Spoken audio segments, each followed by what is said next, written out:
Just fix it in post. Oh yeah, that's great, but we'll never use it.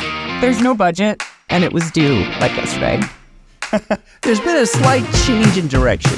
I promise, it's just one last revision.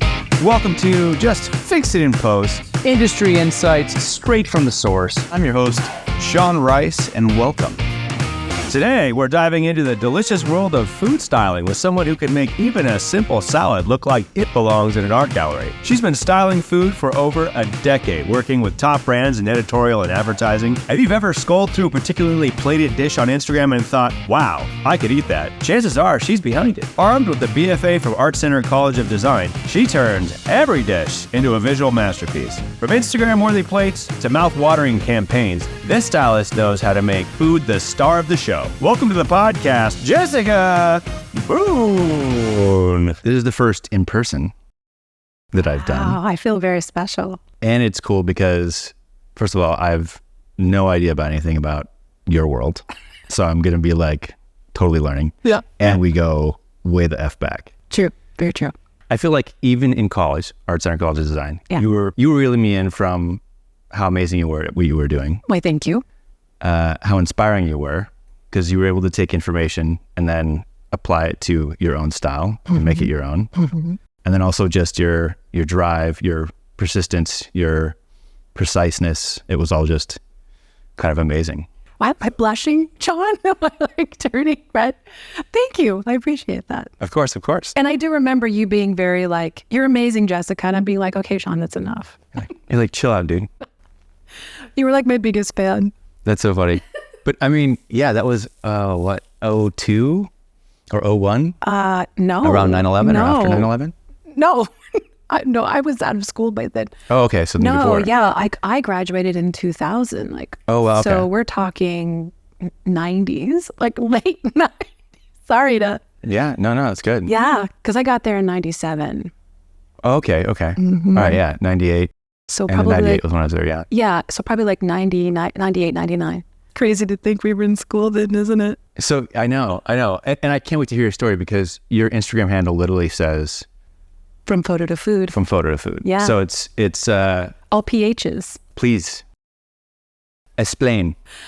Okay. So yeah. So I started taking pictures when I was really young. I was like 15 and I was pretty serious about it. Started taking a class in high school and I think I might have developed one roll of film and it was terrible. And I left the class.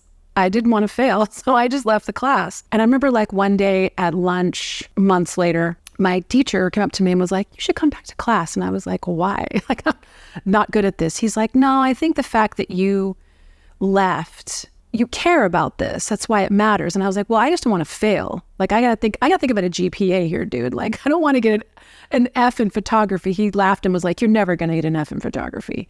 Come back and I'll teach you everything you need to know. And I was like, fine.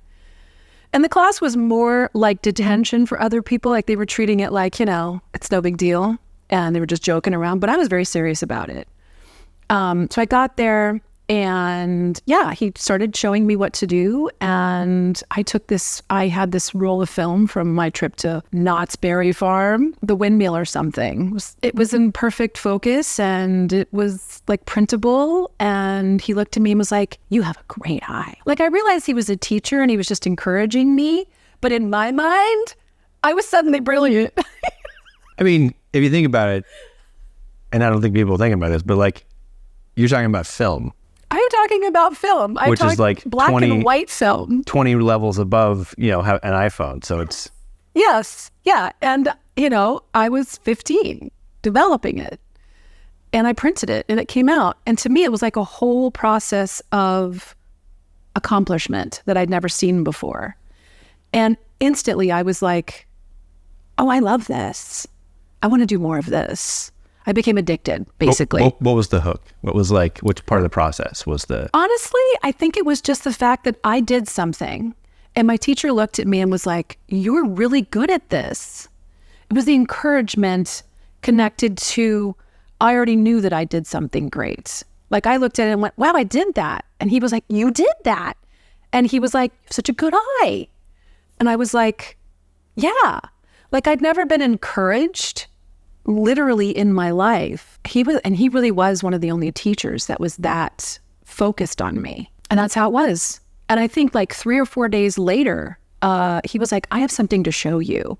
Because I told him, I was like, I'm serious about this. Like, this is something I really want to do. And at 15, like, and he brought me a video, and it was like an intro video to Art Center, of all places. And I watched it, and I kind of got really sad because I was like, oh, that's where I belong. Not here in this crappy high school with these burnouts. Yeah, like I was like, that's where I belong. And for the first time in my life, I realized I belonged somewhere. And it wasn't in the desert in a high school with a bunch of people who couldn't care less about their education. So where are you at this time? I lived up in Victorville. Oh, okay. I mean, I went to high school up in Victorville. Okay. Yeah. So yeah. It's not a great place. It's not like a very inspiring place. And I didn't really know there was this like burgeoning artist inside of me. I think other family members kind of saw it a little bit. Like my grandmother bought me some paints, and I literally repainted canvases like 1,000,000 times over, just like playing with the material. I had some drawing books, and I kind of, but I was on my own really. So there was no like, hey, Jessica, do you love doing this? There was no encouragement. So I didn't know. But what I know, right? So he was the first, and that's really what happened. And I think within like 6 months, because I just kept taking photography basically, even though I couldn't take it more than twice, I just kept staying there and using the lab and stuff. I built like a 60-page portfolio by the time I was like, I think 16. And I went to my first portfolio day with my dad, I think around the same time. And it was all the way out in like Cal Arts. And I was so nervous. And, my dad just went with me because I needed someone to drive me. I don't think he really knew what, he was just like, whatever she wants to do, it's fine. But I went, and they were like, these are great. These are nice. These are, by the time you're ready to go to college, maybe, So fast forward 6 whole years, I had gone all the way through to digital illustration when I started going to Chaffey College after I left the local junior college, and built up. I had this huge portfolio, massive, and it was all color, and it was just like my imagination was just like spilled out everywhere, and no one really knew about it, because I didn't really have anyone to share it with. And then I had a cousin come visit me, and he randomly was like, hey, I want to see your work. I want to see what you've been working on.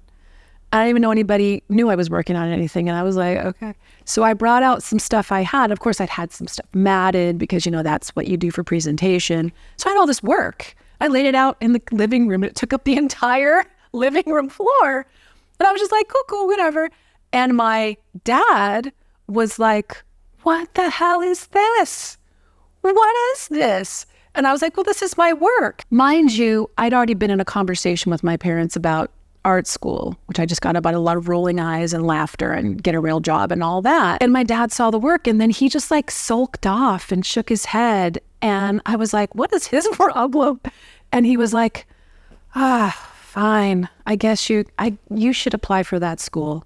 Like, he saw my potential. Like, he couldn't, it was like, oh my God, I'm denying this child a future, And it didn't even occur to me that like all I had to do was like show my work. So I think within the next week, I applied to Art Center. I applied to a lot of colleges, but Art Center was the one that had been like, grooming me basically, or, kind of, I'd seen them for quite a few times in portfolio reviews. And I think I got a scholarship, like a big scholarship. I don't know, a few months later, like it was really fast. And then I was just there. I was suddenly there, and I was in this whole nother world. And it was like, this is my world. This is where I belong. I'm a walking, talking, breathing, like artistic thing happening, right? And I'm not anything else.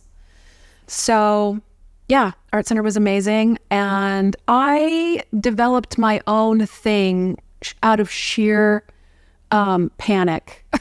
Because I watched other students whose models wouldn't show up. And, I was like, okay, they can't get their work done. That's stressful.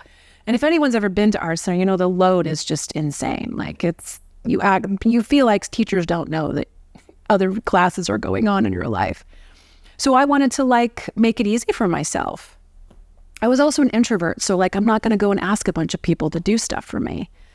Unless I had an idea that involved a person, then I was like, well, then I have to. But for the most part, I wanted to shoot objects. The ideas I have in my head do not exist in the world. I have to create them. So I built my own sets, and I got really caught up in that, yeah. And then I kind of resented having to shoot it and light it. Phase 2. Yeah. Well, I was so caught up in all the little things I was doing and buying the props and, and da-da-da-da. And then I was just like, oh, I gotta take pictures of this now. And then I would take photos and it would never fit the way it was in my head. And so I constantly felt like a failure. I was like, you don't know what you're doing. This is stupid, blah, blah, blah, whatever. But I just kept doing it, and I kept expressing myself and I kept moving along. And I think somewhere in third term, food came into the picture as well, this is probably something I could do with my actual, photography career. So I started shooting food and really loving that because it was just another kind of object, right? And I found a junior food stylist who could help me. And so we started working together. And then I just kind of had those two things simultaneously going on until I graduated. And then for I don't know, 18 years, I shot food. Wow. And I learned from my own stylists. I learned the little tricks and whatnot. I would watch them and they would show me things. And, it was really fun. And I think at some point I was going to New York for a portfolio review in 2004, I think. So were you repped this whole time? When did you pick up a rep? So I had 4 reps as a photographer and only one of them was really good. Honestly, I don't want to name any names because that's totally. But in terms of so that's a great point. So what for you separated the good reps from the reps that weren't maybe as functional or as... Right. Well, the one that was great worked her butt off. I mean, we were always in communication. She was always telling me things she was going to do. I'm going to call this person. I'm going to call that person. She was also very hungry. She was new at repping and she just wanted to do really, really well. And she did. And she booked me a huge client, right out the gate. I had never made tens of thousands of dollars in a week before. And then there it was. And I was like, wow, this is wild. And then she booked me another job. And then, you know what I mean? And I was like, okay, this is a career, But with editorial, I was always on my own kind of a thing in a sense, because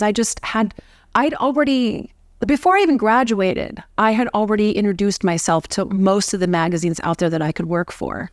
So when I got out of school, I went to work for them kind of immediately in an editorial capacity. Okay. So I didn't really need her for that so much. It was more the bigger advertising clients. Were you doing the assisting and stuff like that? Or you showed your book and I only assisted for a month right after school, right as I got out. And I went to assist for Porn Shy Mitong Day, who was great. And he was working for Bon Appetit at the time. He was working at a Brian Leotard studio, blah, blah, blah. And it was fun, but it was lasted a month because I think I got my first job. It was in San Francisco.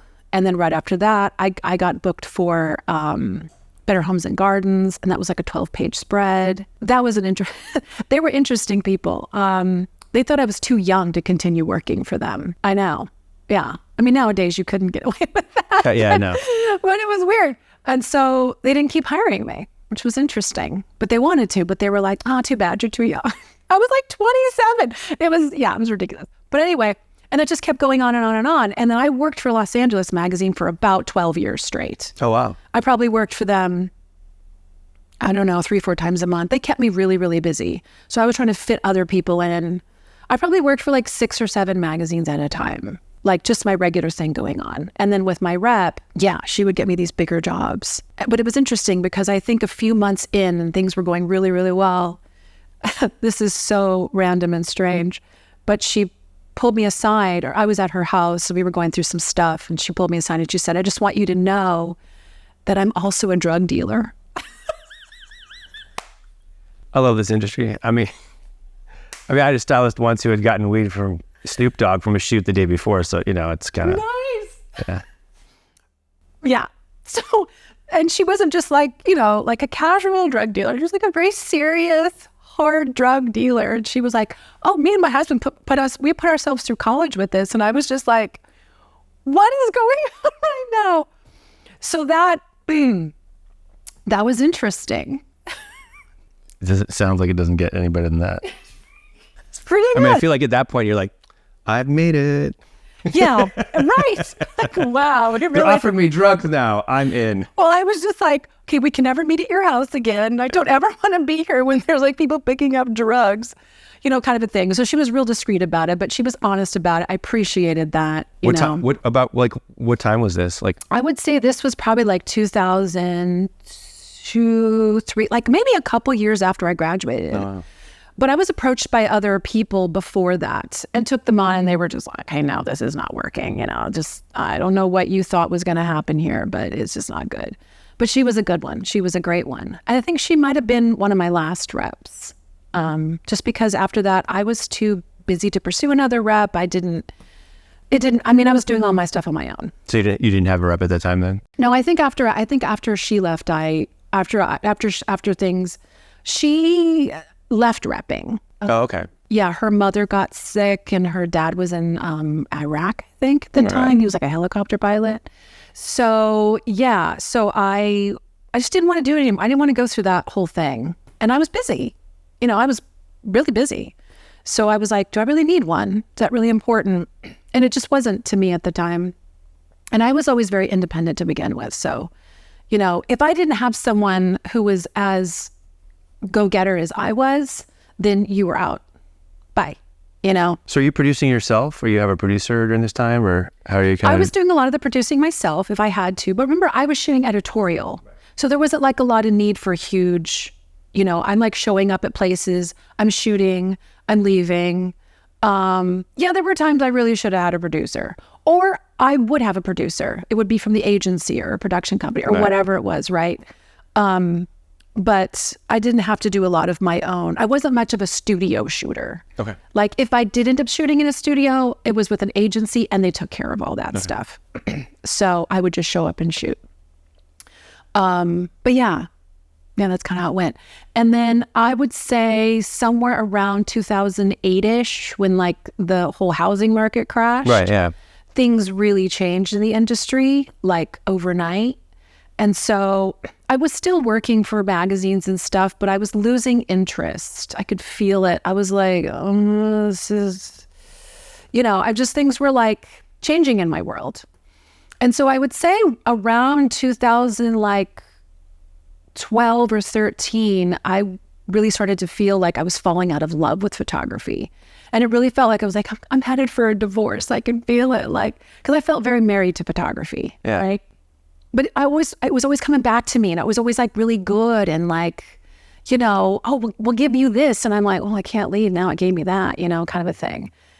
But then I just got the courage to do it. I was like, no, I got to do something else. What is that other thing? So going back to my trip that I had in New York in 2004, while I was there, I was in a whole different buzzing energy there. I was just like, wow, this is like crazy, creative. I could feel it all going. And all of a sudden I was like, you should put together a food portfolio. You should put together a food styling portfolio. And I was like, that is a crazy ass thought. Had you dabbled in that at all up until this point? I had other people doing that. Right. I would watch them, but then it wasn't clicking, But in New York, all of a sudden this voice was like, you should do that. That's a good idea. Because I feel like as a creative person, you want to be challenged, right? And at some point, that's got to get repetitive. Success and consistency is great, but at a certain point, like I feel like every time I do a shoot, I want to do better than the one I did before. Exactly. Yes, always. And that was my problem, and I didn't recognize that like I just wanted to keep upping the ante. To me, that translated to, am I getting bored? Because if I'm going to get bored, I'm not going to do this well. That was my whole thing. But that food styling conversation came up while I was in New York, and then it left when I got back to LA. And it was basically like, that's too hard. You've seen that happen. You know what that takes. Like, you can't do that, So I left it alone. And back to shooting, went through the whole thing, blah, blah, blah. Then I really got bored. I really just wanted to leave. And so I started building a food portfolio. And I had to go through like a whole like spiritual journey to get there. It was a lot, but I did. And I feel like maybe it's because of my experience from the past and already having really done a lot of my own styling. If I really think about it, like when you and your assistant are the only people on a lot of different jobs, like, cause you're traveling, you're styling the food, whether you are paying attention to that or not, you really are doing it. And yeah, I just started building a portfolio and telling people that I knew who shop food that I was doing that.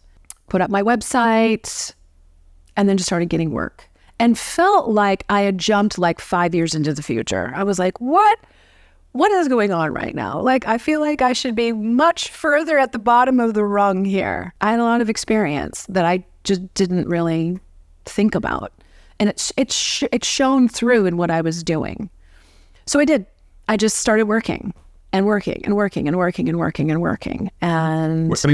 with the same clients that you were doing shooting for, or is it completely different? Totally different. I mean, like, it was a whole different world because I'm doing a different thing. I don't think any of my previous clients I had worked for as a food stylist at all. Really? Plus, a lot of those magazines were gone. Whole new world. It was like I became a completely different person. When I got into styling, as I'm doing it, I was like, this is what you wanted to do all along. This is why when you were in school, right, you just wanted to build the sets and buy the stuff and put it together. And then you didn't want to shoot it. It was like you were done with the part that you loved. And then the shooting part was just like, I was like, okay, that's what I wanted. I wanted to work with my hands, which is what food styling really comes down to. I feel like with a lot of creative people, you can ask them what they love about what they do. And a lot of it is just process. Yeah. It's the going through the phases. Because me, it's like I take a picture and I get excited for a second and then I'm done. Now it's like, where am I going to get my cocaine from? Oh no, it's the tinkering. It's the build up of, because it slowly builds up until you're done and then you're ready for the next thing. Totally. Absolutely.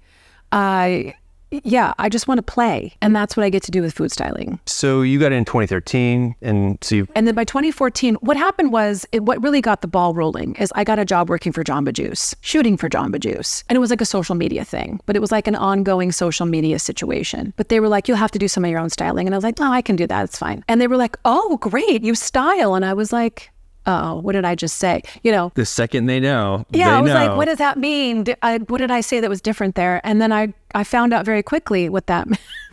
Like, I had to go to Jamba Juices and I had to get a product and then bring it home and refreeze it. I mean, there's no better baptism by fire for styling than frozen drinks. And that's kind of where I really put work. Let's take the time limit thing and like go to an extreme. Big time. Yeah, exactly. And I was shooting in my home studio and, that had its own challenges with frozen drink. It was just a lot. But I was like, I'm loving this. I'm loving how hard this is. I'm loving that I'm on my toes. Where like, I got to the point where I'm looking through the camera and going, I'm bored. I just was bored. And a lot of it, I think, was because I was stuck behind a computer. I am not a techie person. So I don't want to sit and call and I don't want to sit and like look at pictures. I don't want to do all that stuff anymore. I enjoyed it when it was happening in the moment, And as a food stylist, that's where my job is. It's in the moment. I'm never in front of a computer now, unless I'm working on my website, but that's it. I can go do a million other things and it's so much better. What were kind of some of the first few jobs, and then what kind of work are you doing now? So I started working for Jamba Juice through this agency, and Pete's Coffee through this agency a little bit, and then they moved me into Bosch. And so I think once the motion came in, that was where I started to build like a legitimate portfolio. Mind you, when you're a photographer, you can obviously shoot your own work. So I was doing that. I was shooting. I would make my own dishes, and then I would shoot them. So that was one way that I was really building up. I went from there, and then I think I moved into clients like KitchenAid, kind of like it snowballed. But I started noticing, I was like, this is a very different profession. I worked for a lot of the same clients over and over and over and over and over and over and over again. Which is the dream, right? I mean, you want to be able to have consistent work. It's wonderful. But I thought that's what life would be like forever. And then I became a food stylist, and it was like a totally different client, like all the time. But they treated you like, are you available? We were like work for hire. Like production was just different than being a photographer. And I was like, oh, this is so much easier somehow. Like I'm really needed. Where before I was chosen. Do you know what I mean? The difference? So are there more shooters than there are stylists? Oh yeah. Yeah. Nowadays, there's a lot of stylists out there. I know at one point there were not very many stylists. Okay. And I think that was a big piece of it. Like pre-COVID, let's just, everything's like pre and post-COVID, right? Pre-COVID, there were a lot less stylists because I would get random stuff all the time and thought, wow, this is and I already knew that like styling, that there were like fewer stylists in this industry. It was already like known when my other stylists, I was lucky to book them half the time because they were booked like 90 hours a week. It was insane. So I was always having to find some new person who didn't have a lot of going on. But the second I'd book them, they'd be like gone. Right. But now I think things are different now. So it's a little hard to say that, just referencing the past and knowing how the past was. But that's what it was like for me. It was just like boom, boom, boom, always working, always had something going on. But it was always something different. I always feel like I was working through an assembly line of different people, But I was like, this must just be the way the job is. So right now, or say like in the last 2-3 years, what have the job types been for you? Like, are you arranging coffee beans, or are you doing like, beer bottles? Everything. I would say, I worked for some of the clients I would work for like 2 years straight, whenever they would have a shoot. I've had quite a few of those. And then it'll just be like something random, it's whatever. It's really whatever. My specialties are really like burgers and sandwiches and not necessarily just fast food, but like in that realm. But then suddenly you get asked to do a cookbook, and you're like, oh, that's completely different, So it really just depends, or you get some company who's like, hey, we need you to come in, like, we're doing a spot for Uber Eats and Burger King. We need you to come and make the burgers. You're like, okay, you're just there to give them whatever they need. But they're all great, challenging in their own ways. I've really enjoyed most of the work that I've gotten, and most of the experiences I've had are pretty great. What's some of the most recent projects you've done? Well, I just finished a job for DoorDash for Halloween, so that's coming out. But I was a prop stylist on that. So this is where things are changing as well. Like I've been doing food now for a while, but I also get hired to do props, tabletop props mostly. But then it starts to move into like bigger and better. And I feel like I'm moving more back into production design, like what I was doing in school for that particular job. I actually went back to my old schoolwork and was like, wow, I can't believe I'm actually going to hand this in for representation of my portfolio. But I was like, wow, I've really come full circle here. Like such a bizarre world. I know, right? But it was so cool. It's such a great campaign. It was very fun. But that's coming out. I just in the summertime, I just finished a cookbook for the Blue Zones. It's their third installment. It was my first book I did. But I did that with the photographer who had shot a couple of their other covers. So that was a long project. That was like a couple of months long, like I think 18 whole days of shooting or something. And I did all the preps. And I did all the props, but I had an assistant. But I mean, he and I just did a lot together. So that was really fun. I worked for Fresh Pet, Albertsons. Yeah, those are a few of them. I mean, this year's been a little weird. I won't lie. So I'd like to get to that. Let's talk about this year. Yeah, let's talk about what in the actual flight is going on with 2024. Do you want my humble opinion about it? Go for it. Okay. So I think the entertainment industry strikes really messed everybody up. I don't think they realized how much that industry is like that's our coal mine, right? That's where everybody goes to work in this town. And I think that coming to a halt as long as it did really just messed up California. in general. And we knew that it was affecting the economy in general. The election, this election particularly, absolutely, is another big opportunity for companies to hold on to their money and not spend it. Yeah, some people are like, well, do you think it's about AI? And I'm like, no, because I have seen what AI thinks melted cheese looks like. And I'm like, no, AI is not the problem right now, okay? It really isn't. But I think that those two things alone are big, huge factors. Because I didn't realize how much the entertainment industry drove advertising and marketing, but it does. So with the stuff you do, how much of it is motion versus still versus social? Yeah. Versus commercial? Well, it's all commercial. Remember that. The industry is using all of its platforms. Obviously, nothing's really in print anymore per se, maybe a billboard. So it's all social, a lot of motion social, in-house stuff. Like, those images are going to be seen wherever they want to be seen at this point. So usage rights are really interesting nowadays. And I'm actually really glad as a stylist, I don't have to worry about any of that crap. Right. Because I think that's a nightmare now, in my opinion. Because everyone's always like, I'm not even going to get into this conversation with you because I don't even want to go down this road. I work commercially, like my clients are commercial clients. They might be new industries that are just getting started. They might have been here for, whatever. Burger King's been here for how long? I don't even know. It's a mix. So how has work this year been different than, say, previous years? I'm just working a lot less. On average, I just did this randomly. This is like an ADD thing, but I was like, I'm going to count how many jobs I've had in the last, blah, blah, blah. So I'm averaging about 32 to 36 jobs a year, which is great. The very beginning of the year is usually kind of slow. Everybody's coming back.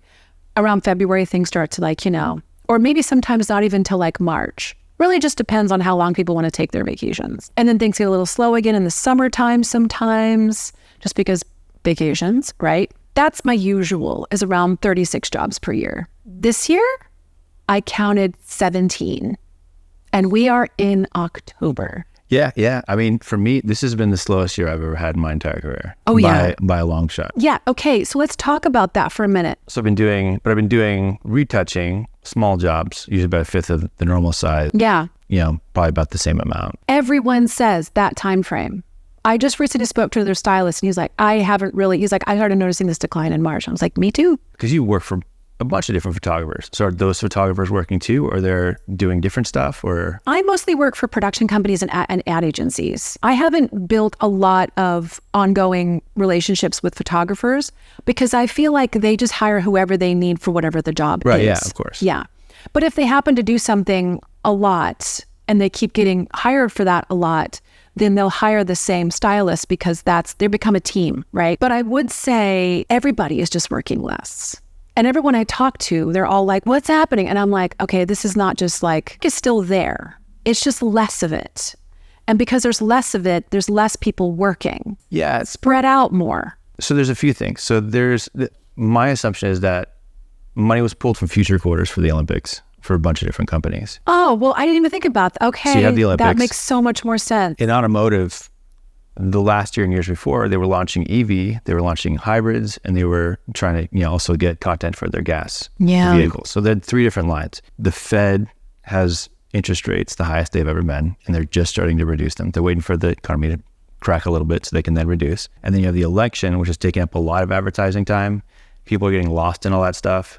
Plus, it's hard to create content that you might offend one consumer and then attract another. So I think people are kind of waiting for the next year because they've already pulled the money for the Olympics or whatever. And then I think it'll kind of pick up. Right? But, in terms of the commercial aspect of it, I just had a producer, he's never seen it this dead for this long in his entire career. Nope. So it's the agency people I've had on have basically said, look, we're doing less productions with more people. Half of the people are our staff. The other half we're hiring to do the production. So, because they're doing TikTok, Facebook, Instagram, web, as well as and commercial. Actually not a lot of TikTok anymore. For you? Well, just in general. Like, I don't think they're doing as much TikTok because it's controversial now. Oh, really? Okay. Yeah. Same with like Twitter. Right. Now yeah. X. Right. Like a lot of these places were paying for this good advertising. So this is something to really explore, is that there was a time that advertising was hot in this industry because it was all in print. It was all in a magazine. It was all on a billboard. It was all, right?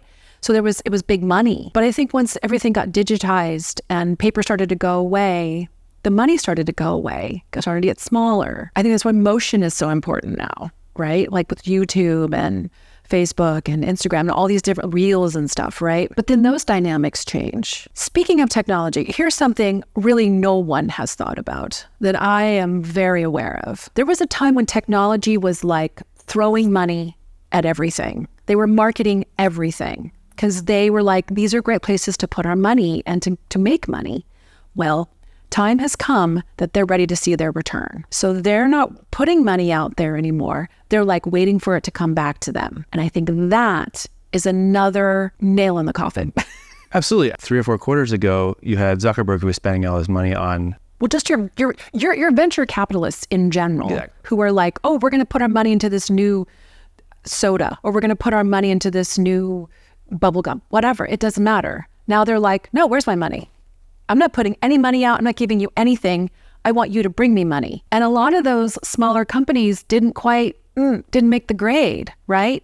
Or they got massively disrupted by COVID. Because I feel like COVID, there's so much that hasn't recovered since COVID. You know, we're like a fighter in the ring. It was like, think of it like the last round, and we just got too many hits. And we're just on the ground bleeding. Yeah. You know what I mean? We're still breathing, but we're close to like, but I worked on a film recently with these wonderful people, this like, a short film, and they are all from the industry, but they're all like taking this, you know, this small film because there's no work in the industry, but they're like, we all have a saying, survive to 25. Like they just know it's going to be like, you just got to survive to 25. So I took that on. I was like, okay, that makes a whole lot of sense. And they would know because they're in it in a very different way. So I think things are going to turn around in 25. I think we really have to get through this election, and we really have to get through January. You know, if we don't all end up in bunkers, then maybe we can all go back to work again. We'll see. It'll be interesting. If you could just take some of the recent, like one of the recent projects you worked on, what's kind of your process from when someone gives you a call to when you're actually finally putting the product on the table to be photographed? What's that like for you? Yeah, I get asked this question a lot. People are like, what is your process? Especially people who want to hire. They're like, talk me through your process. I'm like, it's a million different things. It really is what's happening in the moment, to be honest. For example, I have a burger client, and they've seen my work, and they're like, you know, okay, great. You know, like, we can see that you can make burgers. Great. But they'll be like, well, talk us through what you're going to do during the day. And I'm like, what does that actually mean? Like, what do they really want to know? And then I will show up, and I will be set up outside with all electrical equipment that I've had to bring under the sun. You know, like, I'm just like thrown out in the wild, right. And now I have to go make this beautiful burger. Are they supplying the food and you're making it look good, or are you bringing your own stuff? How's this? It depends. It really depends. It's like most of the time, if it's like a fast food thing, they're definitely providing all of the food. You know how it is. They'll bring like 40 boxes of the exact same thing, and you'll use like 2 things, that kind of a thing, which is crazy because if you're shooting in someone's house, like you're shooting on location, you're overwhelmed by how much they have bought. And you're like, I don't have time to go through all of the stuff you have brought me because I have to have something for you in 40 minutes. And I have to present it to the client first. So people can ask you, what is your process? But at the same time, you're going to watch it. Right. You're going to literally learn what happens. And my assistant's going to do a lot of the work that I need done. And then I'm going to be the one to make it look good for camera. So you can watch it all unfold as it happens. But to go, oh, this is what I'm definitely going to do, and then I'm going to do that and that and that, is kind of the kiss of death, because you really do have to be prepared for whatever. Because a lot of times you just do not know, you know, and a lot of producers especially, just do not give you a lot of details. They're like, hey, you available? Great. Here was where we're going to be. Wonderful. Bring all your stuff. And you're like, okay. So then you show up and they're just like, yeah, you're going to be in the backyard over by the dog house and blah, blah, blah. And you're like, cool. Like, you have to be prepared. You have to think ahead so far. So I would say the process part I could probably explain is like, I have to go through my checklist of equipment that I need. And if I don't have something I know I need, I have to buy it like immediately, making sure that my whole kit is together, but making sure that I haven't packed so much that I'm going to lose something. Like, you just have to kind of feel things out. Every once in a while, I'm like, oh, I forgot that thing and I really needed it. But sometimes my assistant has brought her kit and she's like, well, I've got that, you know, so she might make up for it. So kit is really important, because if you have your kit, you're good. You can roll with whatever. If you don't have your own, it's just like photography equipment, same thing. You have to bring all your lenses. If someone just says, you're going to shoot this big event, and you're like, what? You don't know, right? So you bring everything. And then other times it's very detailed. I've gotten a list of the recipes. I know exactly what's going to be in them. I know the steps that we're going to take. We're going to shoot everything that's going to be made, and we're going to shoot the after, and everything. So a lot of times I will end up doing the culinary directing as well.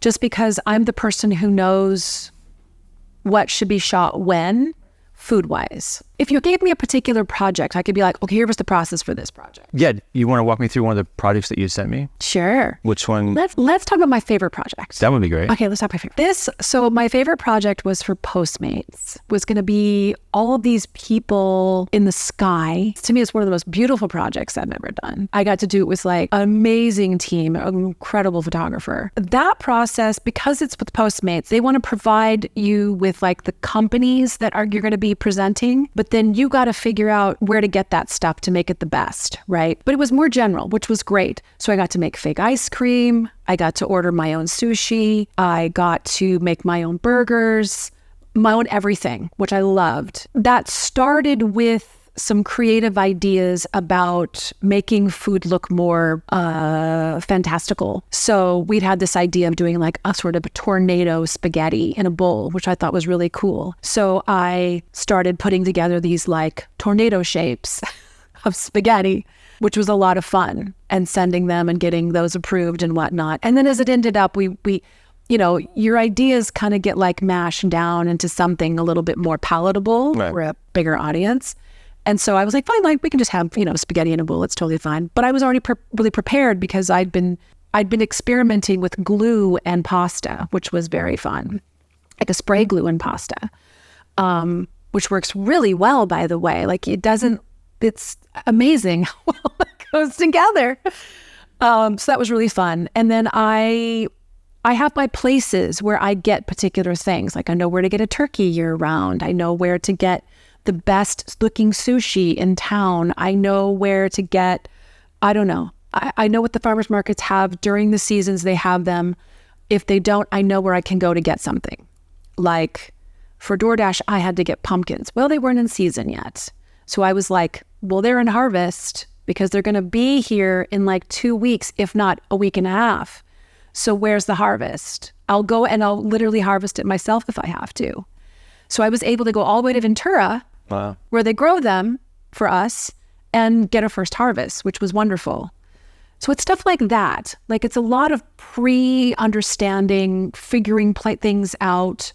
Where's the best place to get all these things, and getting all your things together, and then having them there and being able to pop it off. It's really that. To me, that's really a big part of it. And hiring a really good assistant or two. Yeah, how many people are you usually running with? Usually I have one. Usually one. Sometimes I don't have anybody. Sometimes there's no budget for no one. So I'm by myself.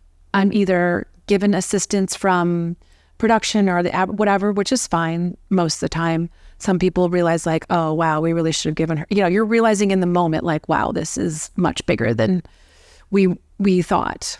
So, but I'm really gracious with all that. I don't get all crazy with people no, don't see the point of that, but it is more stressful. But yeah, usually I have one. For me, that person needs to have good culinary experience. To me, in this industry, that is where the culinary experience is really important to me, is in the assistant, because they're going to get something cooked for you faster, do it well.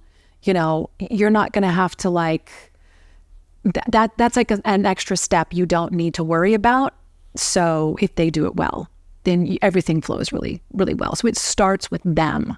I have to say, as much as they're just assistants, they really aren't. They really are the beginning of your process, the beginning of your actual studio process. Has finding assistants for you been challenging, or is it something that's hasn't been just part of the process? People are constantly hey, can I assist for you? So I'm always, if I don't have someone that I'm working with consistently that's available to me, then yeah, I'm, I'll go back to my list of people that have contacted me and see what's going on with them. But no, I've never had a problem getting assistance. In terms of the way things have been, say, the last 5 years, how have they changed the most for you? Like, what are some things like the major trends you've seen change throughout? Trends in like food photography advertising? Trends in food styling, trends in creating content, trends in working, trends in whatever you're generating. Weird. Literally, like conceptually different, interesting, stuff you've never seen before. Surreal. Like surrealism is a very big thing. Humorously surreal. Messy. Like rebellious.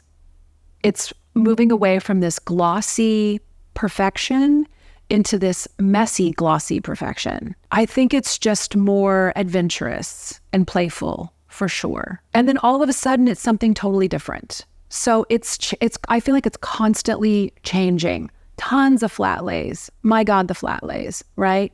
Which is wonderful because you see everything and you're getting like a whole feast of texture and color, and it's an experience rather than just like a bowl of spaghetti. You know what I mean? So I would say that's very mixed media, or like mixed propping and stuff. Like I'm about to do this shoot. It's just a personal shoot with a graduate that we knew from school, actually. Oh, really? Mm-hmm. I was reunited with a graduate through a job I did last week. And so now I'm like, I just want to be around her all the time. She shoots products, and she shoots a lot of like jewelry and watches and things, but she doesn't have a lot of food in her book, you know? So I was like, well, what do I want? Like, what do I really want to, build on here? And then the other day I was like, I think I want to put rhinestones on a taco. I mean, why not? And then it was just like, yes, that's exactly what we're going to do. And then this morning I saw this beautiful picture of like, I think it's called jeweled corn. It's like different colored corn inside of, and I was like, oh, I could do rhinestone corn. Like I have this whole idea of playing on the corn taco shell, like the corn like nacho. It's all going to be bedazzled. Yeah, I know. I'm getting it. It's funny because I feel like the next part of this is now how is AI playing into what you do? AI, let's talk. Okay, so AI, to me, I'm a huge let's ban AI. Like if you're ever on my stories and there's a thing about AI, it's because I put it up there. I've kind of come around a little bit in a few areas. In our industry, I'm going to speak specifically what I do because you might be different for yours.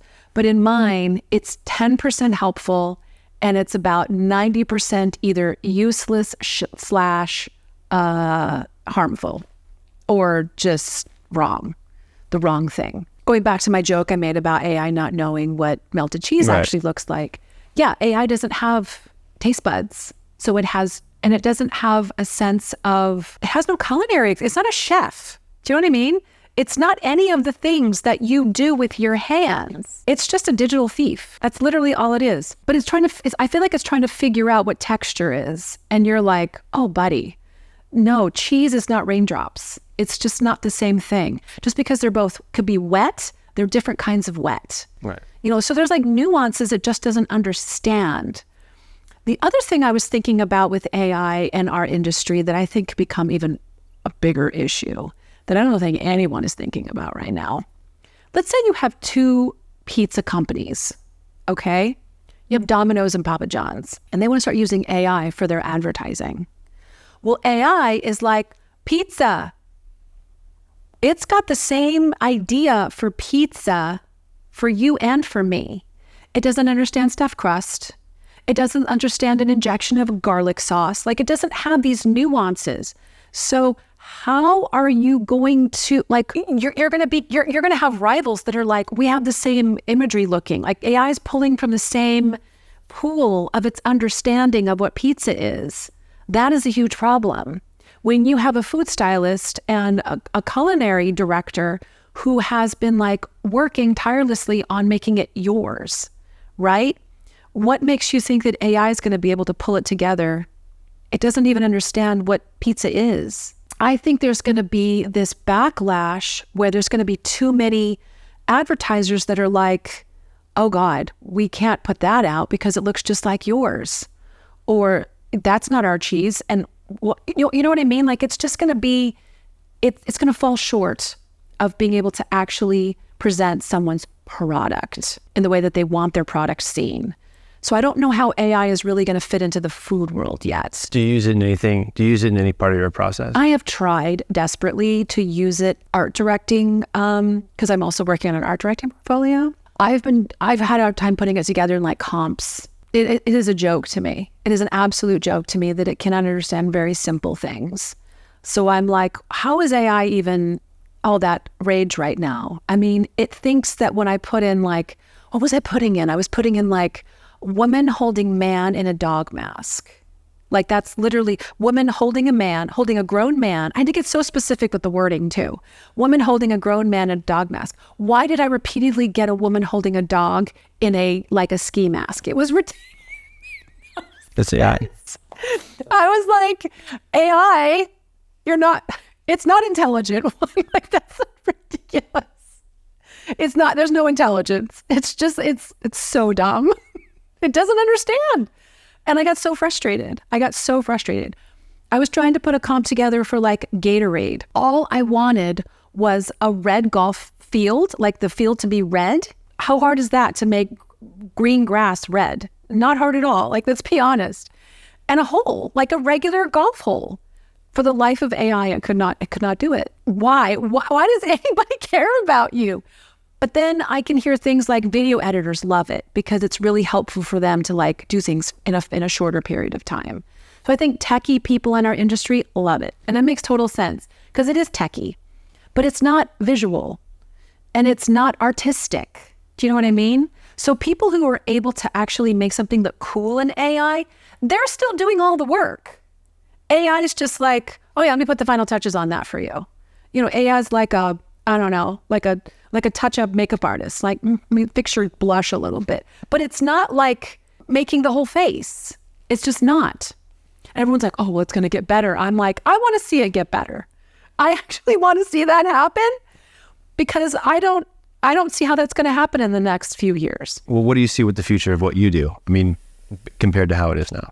Well, as a food stylist, until food is something that is no longer edible, I'm not worried. We're always going to have food in our world. Like everybody needs food. We're seeing like, I think a big reason why food photography and styling in general has been really slow. I mean, everything's been slow, but like I know prop stylist friends of mine who are still working a lot because they're shooting objects like couches and pillows and stuff like that. But inflation prices are driving up food costs in general. So that is being felt at every level of food industry. So it's affecting the marketing, it's affecting the advertising. So I think as long as we get our politics under control, honestly, we're all going to be okay. Food's going to be around forever. And you're going to need to market food forever. And if you're going to start relying on AI to do the styling, we'll cross that bridge because I do not understand how that's going to be a thing in the next five years. I don't see it. Until you can teach AI to actually physically eat something and enjoy it or experience it, it will never be able to give you what a human can. It just can't. It's the same argument that writers have about AI writing. It's like, it doesn't have emotions. It doesn't have a soul. So I think that's the big thing. When you can give AI a soul and a whole host of the human condition, and I don't know why any of us need to be on this planet anymore. It should just be overrun by like information viruses, I suppose. I don't know. But yeah, I think our industry is moving more towards motion for sure. I know the entertainment industry is moving towards like smaller projects that can be just seen on your phone in the next 5 minutes. But hopefully we're going to recognize that all this technological advancement is not so great for our souls and that we need art. We still need art, the tangible thing. It's just how we're built. So I don't know. I mean, I think we just roll with it as it is right now. But when it starts to become less about human experience and human joy, like I think that's what it really comes down to. Are we moving the needle closer to human and earthly joy, or is it going farther away? And if it's going farther away, maybe we should come back. Maybe we should put a cap on technology as far as artistry goes. Maybe there's a few things that are just too sacred for us to really, mess with too much, Hey, if AI wants to go and find cures for every disease, I'm all for it. Let's do it. Fantastic. That's where it's needed, in my opinion. It's needed in the areas where we're limited and it's necessary for us to get ahead. Want to go to Mars? AI is going to help you get there. I promise you. But I really want to remind people that it's only taking information that it's finding that we've already put there. So all the information is there. It still comes from us. So without us, AI doesn't actually exist. It's just a human invention that's a little out of control. We should do 10 questions. It's time for We should do what? 10 questions. Is that a yes or no, or what do you think? 10 questions. What's the one food you never get tired of styling? I never get tired of styling a good burger, ever. No, I could just have a career styling burgers. I love, because I get to build something. It's like a sculpture, if you really think about it. Like stacking food is so great. I love stacking food. So yeah, a burger. Yeah, definitely. What's the most challenging dish to make look beautiful on camera? Anything brown. Anything brown. Because brown is like oatmeal. Fine, I'll just say it. Like oatmeal's not easy. I mean, it's just oatmeal. You know what I mean? It's really just attractiveness because, you can make anything look great, really, but brown will stop a client dead in their tracks and they'll immediately be like, it's very brown. You're like, well, it is a big chicken. You know what I mean? Like, yeah. So it's not really about what's hard. It's about what they don't like visually. So brown. Sweet or savory? What's the more fun to work with? I mean, they're both, it just depends. Like that 50-50. Yeah, 50-50. If you could only style one type of cuisine for the rest of your career, what would it be? I thought you already asked me that. No? No. What was the first question again? What's the one food you never get tired of styling? Okay. Well, they feel like yeah. So the other one, like if you were stuck doing one thing for the rest of your career, what would it be? Gosh. Oof. Let me think about that for a minute. Let's come back to that. That's an existential food styling question. What's your secret trick for making food look fresh on set? Really? I have to give away my tricks now? Or make it up. Right. Throw them off their scent. No. What am I freshening up? Because I don't just use one thing. Give me an example of... What's something that needs freshening? Well, meat. Meat? Yeah. Okay, we'll say this. Let's say you're cutting up a steak. Medium rare, always, so that you get a little pink and it's not bloody, right? Like bloody. Right. A few things need to happen. You need to take Vaseline. This has already gotten good. You need to have some Vaseline so you can keep the pink part supple, because it will dry out very quickly and it will get darker quickly. And then I take drink regular cooking oil. I will either spray it on, or mostly I will just I'll paint it on. Just a little cooking oil. It's get a little glisten, because fat glistening, it translates to hot in our heads, right? Then I have a concoction of meat blood that I make. It's like browning gravy. It's like the gravy browning. My words are failing me. I make up a little bit of beet juice, so it's not too brown. And then I have a couple of concoctions that I put in there, but I really just eyeball it. You've got to reapply the blood yourself so that it's not a mess and it's just where you want it. So, and then all of a sudden it's fresh. And the Vaseline will keep that supple for hours, believe it or not.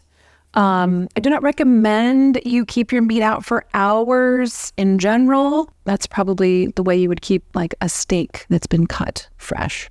What's the weirdest tool you've ever used for food styling? The weirdest tool? You mean like an actual tool or a... I mean, anything you used to... Oh, wow. I'm sure there's probably something on set you bring out that people are like, oh, what's that for? Okay, well, the thing that if you're doing this, people get very queasy, understandably, when you're putting a ton of pins inside of a sandwich or a burger.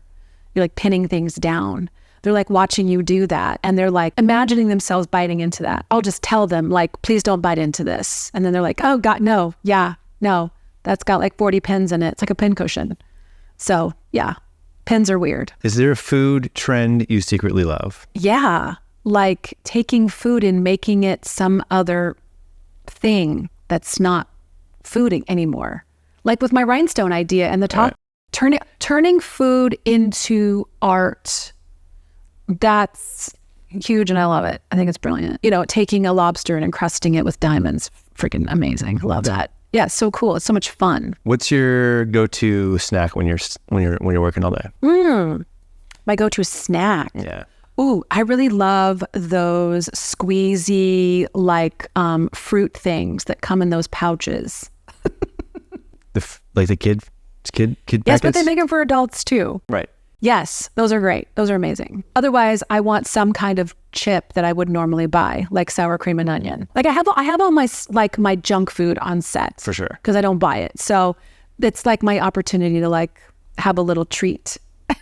Catering's my treat. I love it. What's the most unexpected food item you've had to style? You mean like the client, we're like, hey, we're going to do this. And I'm like, whoa, I didn't know that. Yeah.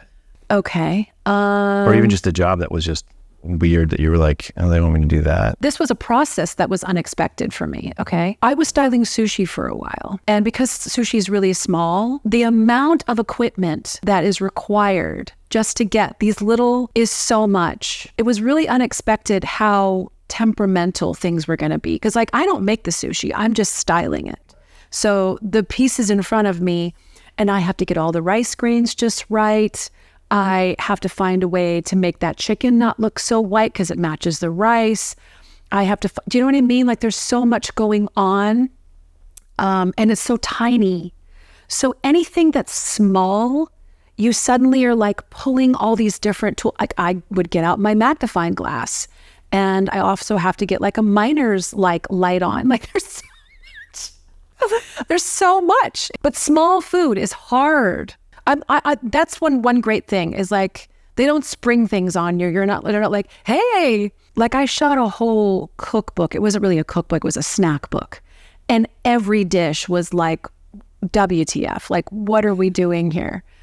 There was a hot Cheeto waffle or something. I literally had to take hot Cheetos and cheese and put them in a waffle iron and make food out of that. It was wild. It was weird. It tasted good. It really did taste good. That's the thing. All these things tasted really, really good. That's cool. Or took a little tiny scoop of ice cream and put on top of a pickle chip. That's a snack. Something like circus stuff. Yeah. So exactly. Things that are just out there. But everything in this book was just completely out there, which was really fun. But they were two DJs. It has to be loud. Yeah, but also tastes good. They were right. the integrity of it actually being a good thing to eat was important to them. So my hat's off to them for the weirdness they went through to get these recipes. And then we got to make them. It was that was probably the most unexpected. Because every dish was an unexpected, oh boy, okay, that's interesting. Yeah, it was wild. One food you'd love to style but haven't had the chance to style yet. Well, I did do this, but I'd like to do it again in a better capacity. So I got to style a souffle back in February or something, but it was for a restaurant. It had more of an editorial feel to it. I would love to do that in a commercial setting though. I'd love to do a beautiful, because I know how to do a good souffle, to style a good souffle. So I would love to be able to do that because it's pretty mind-blowing. Now there's a client I would love to work for that I've never worked for. Can I tell you? Please do. And I worked for them as a photographer, which they were my favorite client as a photographer. UK magazine, and that's also a grocery store there called Waitrose. I love everything about Waitrose. Everything. Their style, the food they put out, everything. For 24 years now, they have literally been my favorite thing on the planet. So I would love, and I know stylists who work for them. I'm extremely envious of them. That would be a dream client to be able to work for Waitrose. If there was only one cuisine, Asian, American, oh, you Italian, mean an actual cultural cuisine? I love styling a good bowl. So Mediterranean has good bowls. I could work for Cava forever. I love that company and I just really love everything that they do. I want to style something I want to eat all the time. And I just like a good bowl. I just think it's a fun thing to style. A poke bowl, bring it on. Love that. Little sections and it's fun. It's like Lunchables for adults kind of a thing, little sections of the food going and a little puzzle almost. So yeah, a bowl. I definitely could do bowls forever. 10 questions! Is there anything that you would tell your younger self, knowing what you know now? Oh yeah. Having gotten into this? I would have said, you should just be doing that. But I don't know if I could have been doing this like I'm doing it. I guess if I was going to do this again, instead of going to art school, I'd go to culinary school. And then maybe I would have actually been a chef for a little while. because I love to cook and I cook everything. And I like to experiment with cooking and I like to experiment with recipes. Like I'm built for this industry. So I think I would have pursued, and I wanted to be a chef when I was little. Like that was my thing. I was like, I'm gonna be a chef. I was like 4 and I was like, I'm gonna be a chef. And so I feel like photography, I equated that like a relationship. Like I had this dream guy of being chef, right? And then photography came along and swept me off my feet. It was just like, and I was like, oh, okay, I'm sold. But there was this thing in the back of the, like going, what about me? Like, and I never looked and went, I'm so sorry. Like, I can't, I'm here now. It was more like I went through this process, this marriage with photography for so long, and then wanted a divorce for a very long time, but never said anything, right? And it just kept giving me all these wonderful things, i.e. money. So I was like, well, I can't leave. And then finally I was like, no, I'm leaving.